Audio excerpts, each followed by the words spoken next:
இன்றைய புனிதர் புனித ஐரேனியஸ்.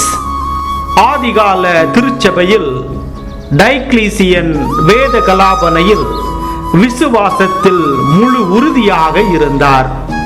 யூகோஸ்லேவியாவில் ஆயராக இருந்த இவரை கைதியாக அழைத்து சென்றார்கள்.